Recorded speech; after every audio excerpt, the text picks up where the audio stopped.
It is foolish to try to balance global oil demand in 3 months. The oil industry should understand that a massive overabundance of oil and oil products will continue for a long time. Given all this, the sole goal of oil producers should be to limit supplies and prevent a catastrophic scenario in which the volume of oil reserves reaches its limit.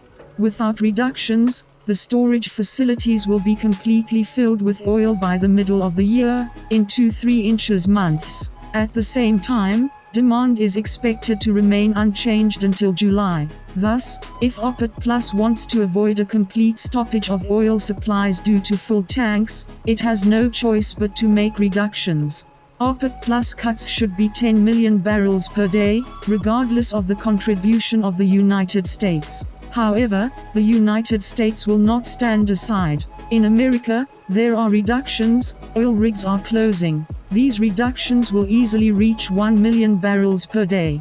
But this will not be enough. In the second and third quarters, the focus should be on not flooding the world's oil storage facilities, but Saudi Arabia and Russia will seek to secure long-term U.S. liabilities following President Trump's announcement of oil cuts. And the fact that U.S. government regulators are joining the discussion is already a big victory for Saudi Arabia and Russia. The U.S. has tried to convince markets that antitrust laws will not prevent the conclusion of agreements. The capitalistic nature of U.S. oil production and strict laws prohibiting collusion have always been perceived as an insurmountable obstacle to the United States joining OPEC Plus negotiations. But now it seems that the United States is ready to make an exception. Time runs. Due to demand, prices will remain at extremely low levels for U.S. oil producers in the coming months. Now is the time to make a long-term deal. It is in OPEC's interest to keep the Brent price at around $30 during this negotiation period.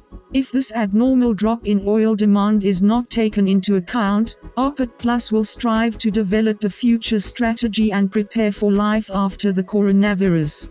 In a stable market, even an oversupply of 1 million barrels per day can lead to price chaos, according to data for the past 15 years. Table 1 gives an extremely rough idea of this normal world. These figures are by no means accurate, since oil factors are influenced by factors other than the balance of supply and demand. There is also a time gap between the price outcome and the oil balance.